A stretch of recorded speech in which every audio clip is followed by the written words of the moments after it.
ಕಾಂಗ್ರೆಸ್ನ ಹಿರಿಯ ಶಾಸಕರು ಇನ್ನಿಲ್ಲ ಅನ್ನುವಂಥ ವಿಚಾರ ಅವರ ಅಭಿಮಾನಿಗಳಿಗೆ ಅರಗಿಸಿಕೊಳ್ಳೋದಕ್ಕಾಗ್ತಾ ಇಲ್ಲ. ಶಾಮನೂರು ಶಿವಶಂಕರಪ್ಪ ಅವರ ನಿಧನಕ್ಕೆ ಎಚ್ಡಿಡಿ ಮಾಜಿ ಪ್ರಧಾನಿಗಳು ಸಂತಾಪ ಸೂಚಿಸಿದ್ದಾರೆ.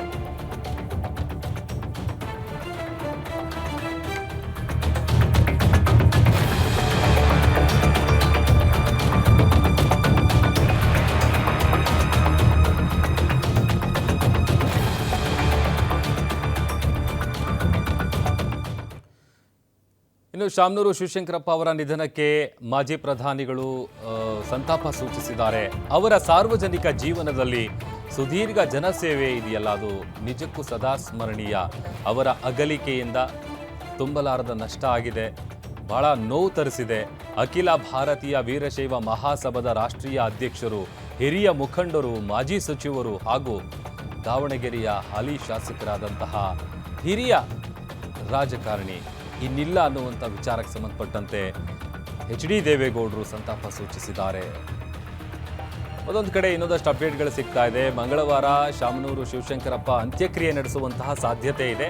ಯಾಕೆಂತಂದರೆ ನಾಳೆ ವೀರಶೈವ ಮಹಾಸಭಾ ಕಚೇರಿಯಲ್ಲಿ ಅಂತಿಮ ದರ್ಶನಕ್ಕೆ ವ್ಯವಸ್ಥೆ ಮಾಡಲಾಗುತ್ತೆ ಅಂತ ಹೇಳಲಾಗ್ತಾ ಇದೆ. ನಾಳೆ ಬೆಳಿಗ್ಗೆ ವೀರಶೈವ ಮಹಾಸಭಾ ಕಚೇರಿ ಬಳಿ ಅಂತಿಮ ದರ್ಶನಕ್ಕೆ ಬೇಕಾದಂತಹ ವ್ಯವಸ್ಥೆಯನ್ನು ಮಾಡಿ ಆ ಬಳಿಕ ಮಂಗಳವಾರ ಅಂತಿಮ ವಿಧಿವಿಧಾನವನ್ನು ನಡೆಸುವಂತಹ ಸಾಧ್ಯತೆ ಇದೆ ಅನ್ನುವಂತಹ ಮಾಹಿತಿ ಸಿಗ್ತಾ ಇದೆ. ಈಗ ಇನ್ನೂ ಕೂಡ ಆಸ್ಪತ್ರೆಯಲ್ಲಿ ಅವರ ಪಾರ್ಥಿವ ಶರೀರ ಇದೆ. ಅದನ್ನು ನಾಳೆ ಸಾರ್ವಜನಿಕ ದರ್ಶನಕ್ಕೆ ಅಂತಿಮ ದರ್ಶನಕ್ಕೆ ವ್ಯವಸ್ಥೆ ಮಾಡಿ ಅದಾದ ಬಳಿಕ ಮಂಗಳವಾರ ಬಹುಶಃ ಅಂತ್ಯಕ್ರಿಯೆಯನ್ನು ನಡೆಸುವಂತಹ ಸಾಧ್ಯತೆ ಇದೆ ಅನ್ನುವಂಥ ಮಾಹಿತಿ ಸಿಗ್ತಾ ಇದೆ. ಒಂದು ಕಡೆ ಅವರ ಅಭಿಮಾನಿಗಳು, ಕಾಂಗ್ರೆಸ್ನ ಕಾರ್ಯಕರ್ತರು, ಅದರ ಜೊತೆಗೆ ಶಾಸಕರು, ಸಚಿವರು ಪ್ರತಿಯೊಬ್ಬರು ಕೂಡ ಟ್ವೀಟ್ ಮಾಡೋದ್ರ ಮೂಲಕ ಸಂತಾಪ ಸೂಚಿಸ್ತಾ ಇದ್ದಾರೆ. ಅದರ ಜೊತೆಗೆ ಸಚಿವ ಈಶ್ವರ್ ಖಂಡ್ರೆ ಅವರು ಮಾತನಾಡಿದ್ರು, ಅವರ ಆಪ್ತರು ಮಾತನಾಡಿದ್ರು, ಆಮೇಲೆ